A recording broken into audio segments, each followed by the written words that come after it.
جیسا آپ کو پتا ہے، ہر آدمی یہ سمجھتا ہے کہ وقت سب کے لیے یکساں ہے، ایک جیسا ہے، لیکن اس تھیوری کے مطابق وقت ایک جیسا نہیں۔ یہ ذرا مشکل کانسیپٹ ہے سمجھنا، مشکل تصور ہے۔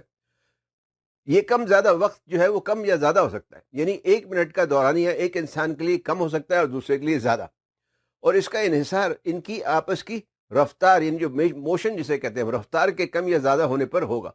مطلب یہ کہ آپ کتنی رفتار سے سفر یا حرکت کر رہے ہیں بنسبت دوسرے شخص کے، کیونکہ کائنات میں کوئی چیز بھی ساکت نہیں۔ زمین پر پڑا پتھر بھی حرکت میں ہے، اس لیے کہ زمین نہ صرف 1000 میل فی گھنٹہ کی رفتار سے گردش کر رہی ہے، بلکہ جو زمین کا جو مدار ہے اس مدار میں 67,000 میل فی گھنٹے کی رفتار سے سفر بھی کر رہی ہے۔ تو آپ اندازہ لگا لیں کہ آپ جو ہے وہ نہ صرف گردش کر رہے ہیں بلکہ آپ سفر بھی کر رہے ہیں۔ تو تصور کریں جیسے آپ ایک بہت تیز راکٹ میں سفر کر رہے ہیں، تو تھیوری آف ریلیٹیوٹی کے مطابق آپ کے لیے وقت آہستہ گزرے گا بنسبت اس شخص کے، مطلب ریلیٹو ٹو ادر پرسن کے، جو آپ سے کم رفتار پر سفر کر رہا ہو۔ اب بات کرتے ہیں، مطلب آپ آگے مزید سمجھانے کی کوشش کر رہے ہیں کہ اب بات کرتے ہیں کشش ثقل کی۔ کشش ثقل مطلب زمین کی مقناطیسی طاقت کی۔ جیسا آپ جانتے ہیں کشش ثقل کا تصور نیوٹن نے دیا تھا۔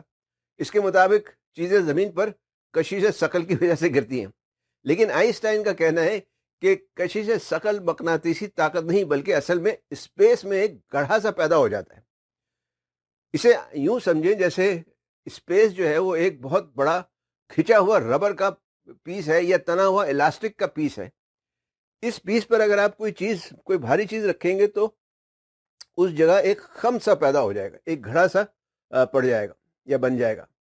اس خم یا گڑھے کی وجہ سے چیزیں جو ہے وہ نیچے کی طرف گر جاتی ہیں، بلکہ یوں کہنا چاہیے نیچے کی طرف لڑک جاتی ہیں، اور اگر اس کے اطراف میں بھی کچھ چیزیں ہوں گی تو وہ بھی اس کے اندر یا اس کے نیچے گر جائیں گی۔